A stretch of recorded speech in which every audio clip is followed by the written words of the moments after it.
Hey! Hear real weird and scary stories. But don't worry, everything will be fine. Once a year, I'm unfaithful to my husband. I met Jeff at a bar. He was the second guy to hit on me that night, but the first one was married. The creep slipped off his wedding ring right before he approached me, and I needed to be discreet. Jeff lived alone and was super nervous, which made him the perfect candidate. We had a few drinks, and then he invited me back to his place. Final fucking ly, I thought, stomach rumbling. Passing the counter, the guy I shot down gave us this look, like he couldn't believe it. His wounded expression screamed, "You picked that loser over me?" In the cramped cab, the smell of Jeff's sweat was so thick I had to roll open all the windows. I followed him into a 2-story house on the outskirts of town where, as I freshened up in the bathroom, my phone pulsed in my handbag. There were 2 missed calls from my husband. "Sorry sweetie," I thought asterisk, "but I'm a little busy at the moment asterisk." Jeff and I sat down on the couch, then I said, "Take off your shirt." He fumbled around, struggling with the buttons. Poor lamb. Growing impatient, I ripped it open and then pulled off his belt. He grabbed my shoulders, hands shaking badly, and said, Shouldn't we go into, gulp, the bedroom?" I bit my bottom lip, irritated. "Sure." He hopped around on one foot, attempting to wrestle off his socks, until I decided I'd finally seen enough and pushed him onto the bed. I stepped out of my heels, gently placed a finger against his lips, and said, "Lie back, be quiet, and close your eyes." As I traced a circle across Jeff's exposed chest and kissed along his neck, he said, "No wait," and tried to sit up. To hell with this, I thought. I'd be there all night the way things were going. I pinned him down, easily. Panic crossed Jeff's face. It was short-lived. Pressing my lips close to his ear, I whispered, "Sleep." His eyes turned the color of egg whites as his body went completely limp. At long fucking last. My fangs descended, and then my jaw snapped shut around his neck. It would only take me a few minutes to feed, then I'd patch him up and be on my way. Jeff would wake up in the morning with the mother of all hangovers, wondering whether he'd gotten lucky. His juicy blood hit my tongue in waves, warmer than bath water. It tasted much better than I expected. As I fed, my eyes wandered around the room. The place was nicely decorated, oak finish, tasteful furniture, pleasing feng shui. Awkward guys like Jeff usually had anime figurines and not much else. What the hell was he so nervous for anyway? He wasn't exactly bad looking, and going by the flavor, he wasn't a virgin like I thought. It made no. The moment I glimpsed what was behind the curtains, I quickly stood and backed away. Silver bars running lengthwise. Fuck. I fumbled for my handbag and heels, blood still trickling from my mouth. There was a noise from the direction of the hall, and then a powerful light bulb in the middle of.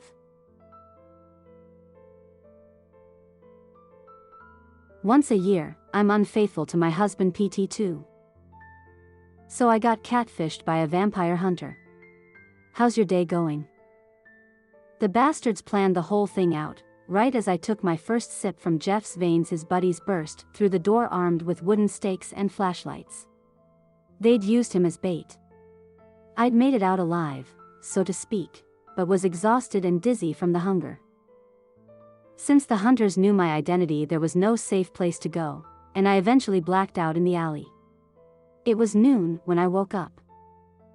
My plan was to surprise my husband at the airport and explain everything on the ride home. "Hey honey, I'm a vampire, some slayers are after me, and they'll probably use you to get to me. Did you sleep on the flight?" Unfortunately, the fuckers beat me to him. I made my way to the arrivals section disguised in a headscarf and sunglasses, but there were men dressed in trench coats laced with garlic skulking around. I counted 6 in total. It was unlikely they'd cause a scene in public, but I was still starving, and couldn't risk things getting violent.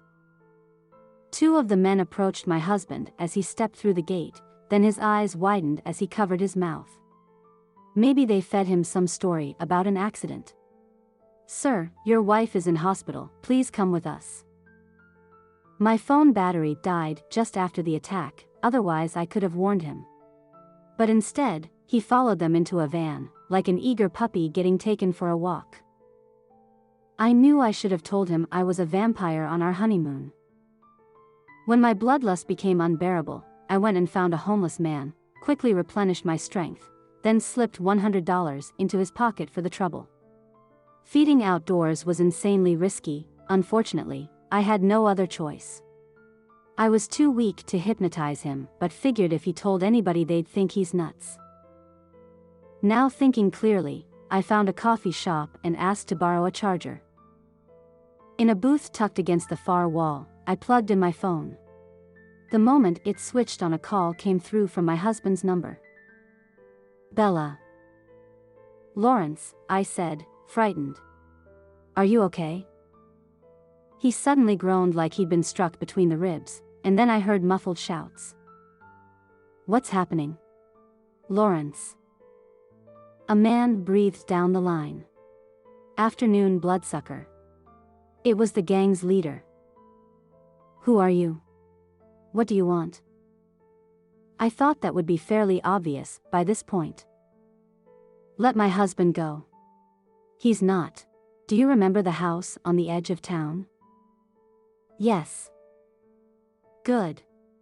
Come here before sunset, or your husband bites it. Come alone and unarmed. If we even glimpse one of your undead friends, lover boy gets a bullet in the back of the skull.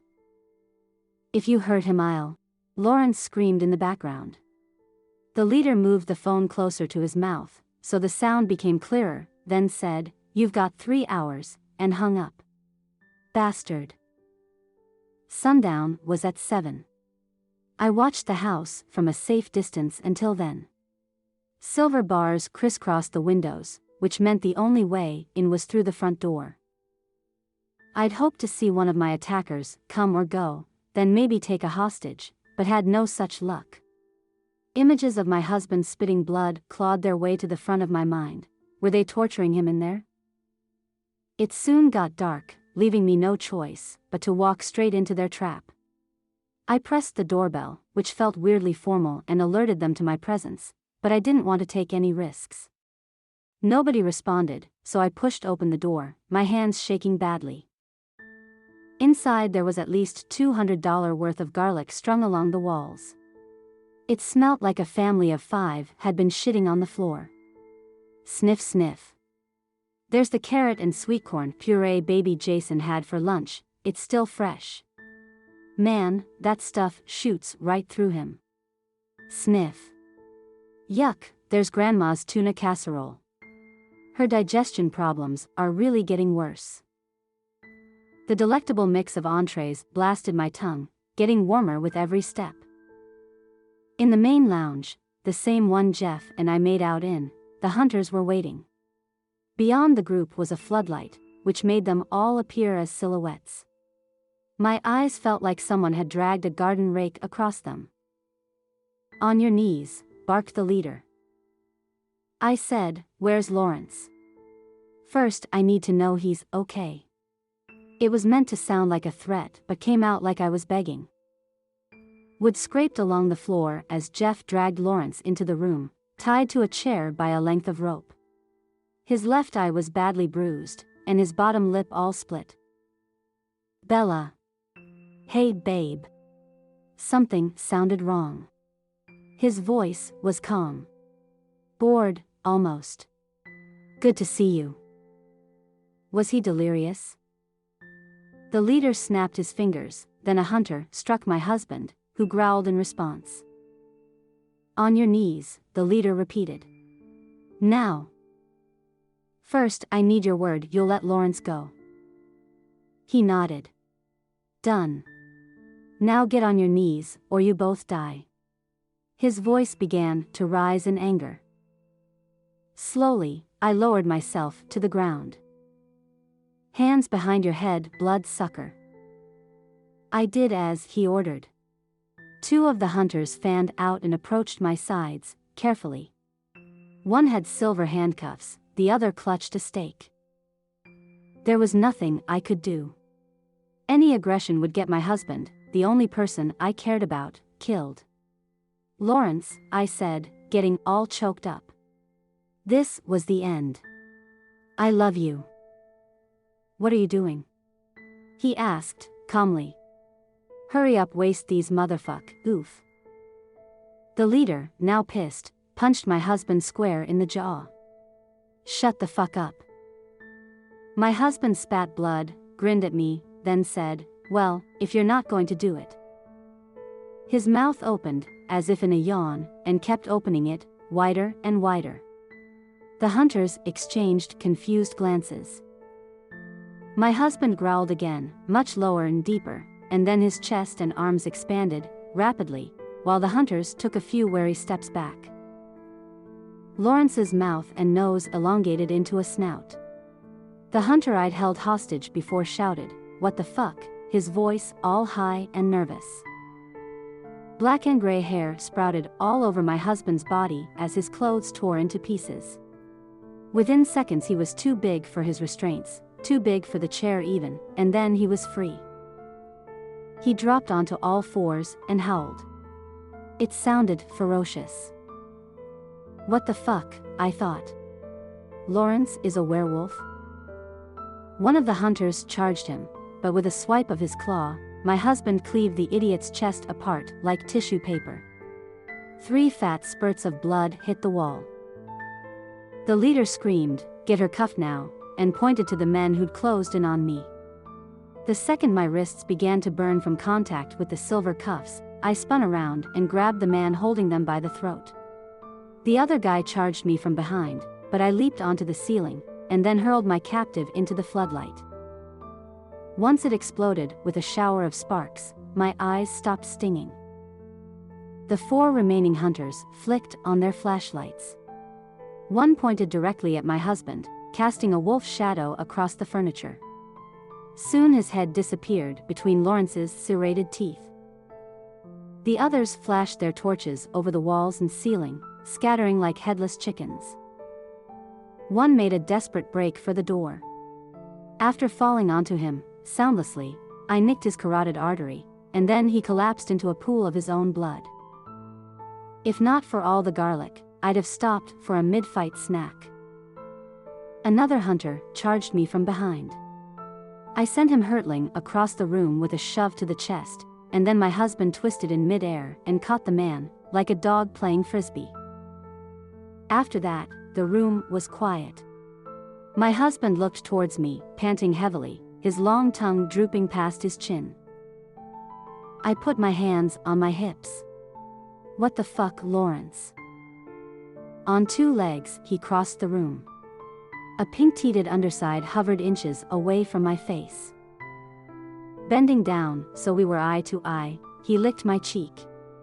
Then he dropped onto all fours and transformed back into a human with a series of stiff grunts.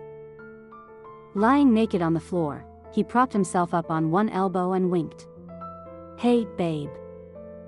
Don't you fucking hey babe me, you're a fucking werewolf? Yup. When were you planning to tell me?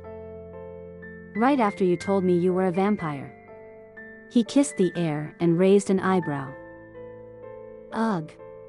So, what, these guys took you hostage and told you my secret? Nope. I knew all along. How? He inhaled through his nostrils. Sensitive nose, babe. So you knew, but didn't say anything? Pretty much. Why? I've been sneaking out for meals every time you went away on a business trip. I know. I thought it was cute the way you tried to keep it secret. I helped him to his feet. We took stock of the hunters. A few had got away, including the leader. I put my head in my hands. This is unbelievable. Why didn't you just transform and kill them all when they took you prisoner? There were too many to fight alone. Plus, I wanted to see you do your warrior vampire thing. Why? I thought it would be kind of sexy. Still naked, he tried to wrap his arms around me. I retched. Lawrence, please, the garlic. Right, right. He nodded thoughtfully, then found some clothes. Turning toward me, he said, well, now things are out in the open, we can be more honest with each other. It was getting to be a pain staying in my human form all the time. Now, I'm free to strut. Fine, I said, then sighed. But if you start pissing on the furniture, I'm buying you a fucking doghouse.